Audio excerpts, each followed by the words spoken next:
الان آخرای اولین ماه پاییزه، تولد رویاست. ای بابا بساتی داریم.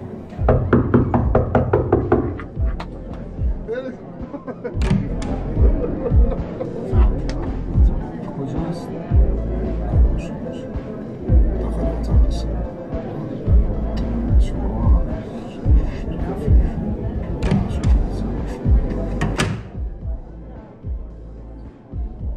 چه خبرته؟ چیزی شده؟ چیزی نشده.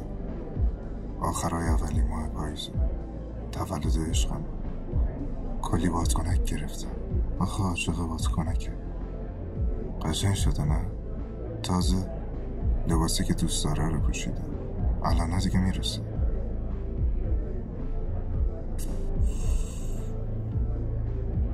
اینم خودش واسم خریده. هر وقت میزنم حس میکنم اینجاست. لباساش هم این مدلی آویزون کردم. قشنگ شده نه؟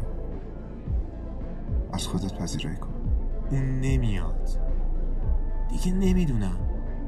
نمیدونم چجوری باید بهت بگم. شوخی میکنی؟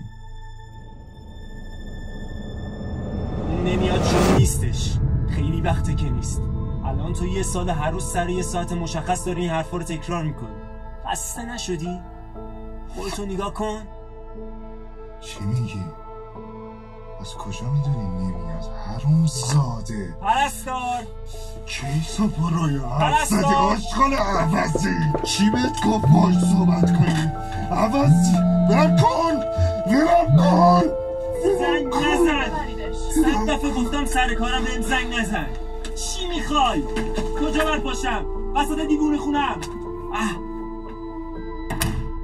دکتر چرا اینجوری برخورد کردین؟ من خودم میدونم ما که چجوری برخورد کنم. نمیشه که هر روز بیاد اینجا بشینه بگه آخرای اولی ماه پاییزه. بالاخره باید بفهمه با واقعیت روبرو بشه. بله شما درست میگید ولی این راهش نیست.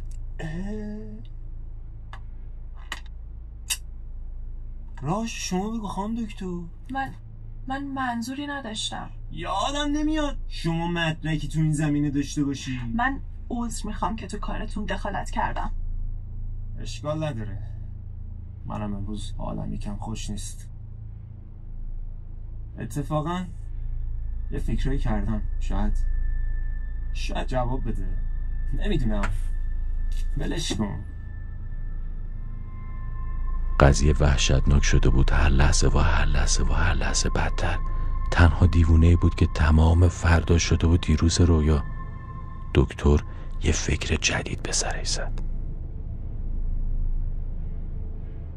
رفیق این خانم میشناسی؟ آره چطور؟ این بنده خدا از تو خیلی زحمت کشیده ولی یکم ترتمیز کار نمیکنه.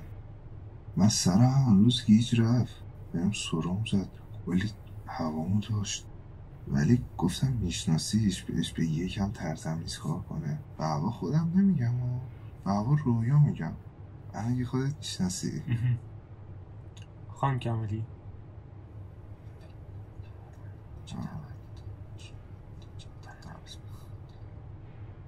ببخشید حساسه یا شاکی میشه.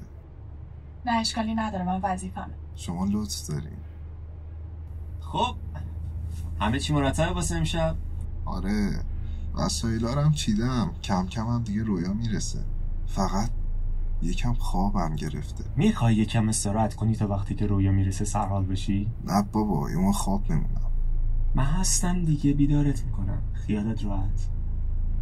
اصلا میخوای یه کاری کنم راحت بخوابی؟ بیخیال بابا من قرص مستم. بشین. کی خواست قرص بهت بده؟ قرص دیگه. قرص میدی همش. اینو خوب نگاش کن. خوب نگاش کن.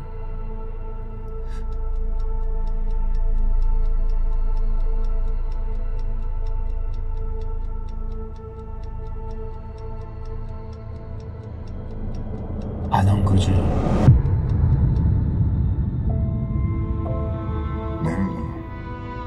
نمیدونم الان دقیقاً آخرای اولین ماه پاییز و تو همه چیز آماده کردی برای تولد رویا. منتظرشی که بیاد. عطر خوشبویی که برات گرفته رو زدی، بوش همه جا رو پر کرده. بهش زنگ زدی، کلی باش حرف زدی. چی گفتی بهش پشت تلفن؟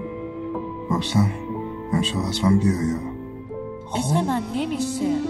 ادامه بده. گفتم شب برف اومده، زمین یخ شده، خطرناکه. بذار واسه فردا پس فردا میام شد. با تو اما الو من لوس نمیتونستم تولد کنسل کنم. میام کلی براش برنامه ریخته بودم، میخواستم سورپرایزش کنم. خب بعدش یکم بعدش یکی با تلفن رویا زنگ زد، گفت تصادف شده. خب اون یارو که چیز عجیبی نگفت، فقط گفت تصادف شده. بعدشم به رویا که آسیبی نرسید، فقط یکم دیر رسید، اونم به خاطر تصادفی که تو جاده شده بود. چقدرم جشن قشنگ و باشکوهی شد اون شب. کاملا هم سورپرایز شد. چقدرم از هدیه‌ای که بهش دادی خوشحال شد.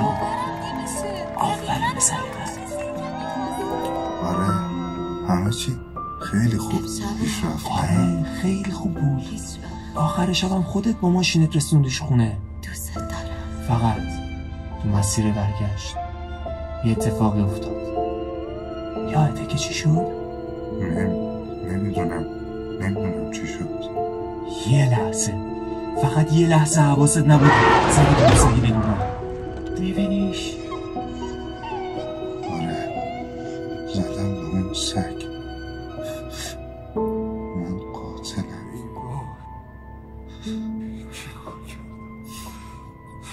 نباید سرعتتو زیاد میکردی. یه لحظه حواس پرتید باعث شد اون سگ بیگناهو بکشی. آره من زدم، من کشتمش.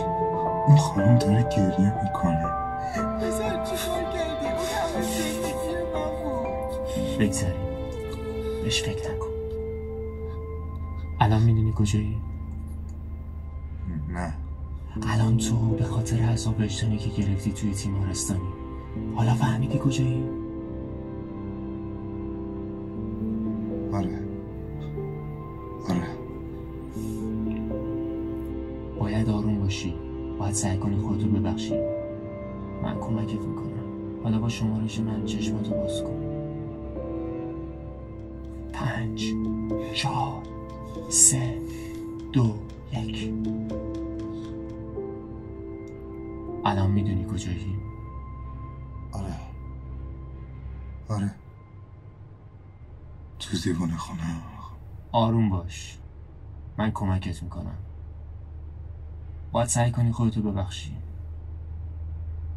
اتفاقیه که افتاده، فکرتو درگیرش نکن. یه لحظه از جلو چشام دور نمیشه. میفهمم چی میگی. آروم باش. نمیتونم. باید استراحت کنی. حلش میکنی. نگران نباش. مغزم داره چیزی فکر نکن. همه چی حل میشه. قول میدم. خانم لطفا. آقای اکبری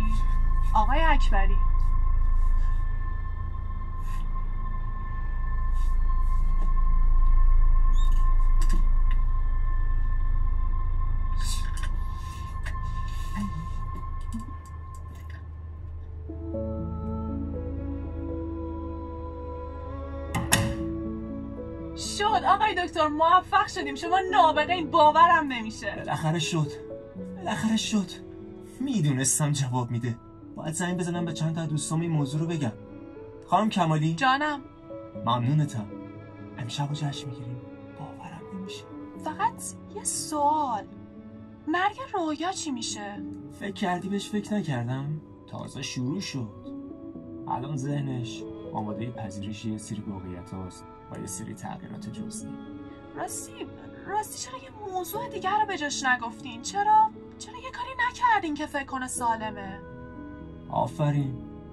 ذهن پیچیده تر از اون چیزی که بخوای توی مدت زمان کوتاه تغییرش بدی. نیاز به زمان دارم. صبور باش. بله درست میگین. فقط نباید متوجه مقصر بودنش تو مرگ رویا بشه. اتاقش هم عوض کنید. نمیخوام کارم خراب شه. این کار دستیاشم بگین بیام ببرن لطفاً. بله چشم. کار دکتر جواب دادی. دکتر هر روز مغزشو شستشو میداد و آمپولای عجیب غریب میزد. واقعا باور کرده بود یه سگو کشته. دیگه اون شب برفی که باعث شده بود رویا به خاطر اون بیاد و تصادف کنه یادش رفته بود. عذاب وجدان نداشت. اصلا دیگه رویایی نبود. خوب شده بود. روز آخر اون داشت واسه همیشه آسایشگاه ترک میکرد. ممنون دکتر جان. بله امروز هم بالاخره مرخص میشن و ما هم برگمونو میگیریم. دیگه رفتنی شدیم. بله قراره با مجله مصاحبه کنم و عکسم با جلد مجله بخوره. بله حالا تماس میگیرم بیشتر با هم صحبت میکنیم راجعش. مرسی ممنون. چقدر خوشحالم که امروز تو رو سرحال‌تر میبینم. ممنون دکتر بابت تمام کمک‌هایی که تو این مدت در رقم کردید. واقعا لطف داشتی. من که کاری نکردم. خودت قوی بودی با این موضوع کنار اومدی. اونقدر هم که فکر میکردی مقصر نبودی. خودت که دیدی صاحب اون سگ بهت گفت اشتباه خودم بوده که ولش کردم. بله شما درست میگید. من نباید خودم رو سرزنش میکردم. آره حالا هم کم کم دیگه آماده شو بری دنبال زندگیت. هر وقت هم کاری داشتی با من تماس بگیر. حتما. خانم کمالی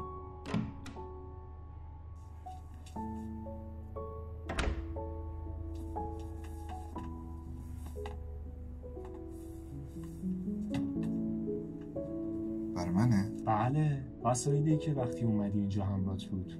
ممنون.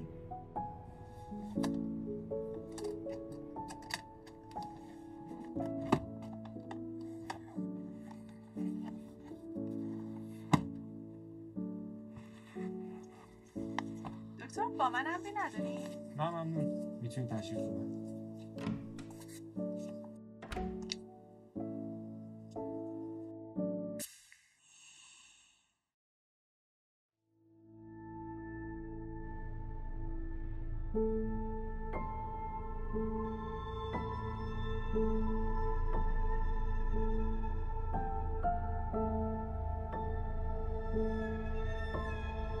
چرا اونجوری نگاه میکنی؟ چیزی شده؟ عشقم چیزی نشده. آخرای اولین ماه پاییزه. تولد عشقمه. کلی بادکنک گرفتم. وای دیوونه آخه عاشق بادکنک. خیلی دوستش قشنگه نه؟ تازه لباسی که دوست داره رو پوشید. چقدرت میاد الان دیگه میرسه. دیوونه اینم خودش بسم خیلی. عطراتو دوست داری؟ هر وقت میزنم حس میکنم اینجا. من اینجا لباس جاشم رو لباسو کردم. قشنگ شده نه؟ از خودت پذیرایی کن. یه دیوونه دیگه به ما اضافه شد. دکترم از ما شده بود. شاید هم بود. ولش کن. راستی من هم اتاقشم. اون همین چند روز پیش مرد. ولی رویا هنوز زنده است. دیگه باید برم. الان آخرای اولین ماه پاییزه. تولد رویاست.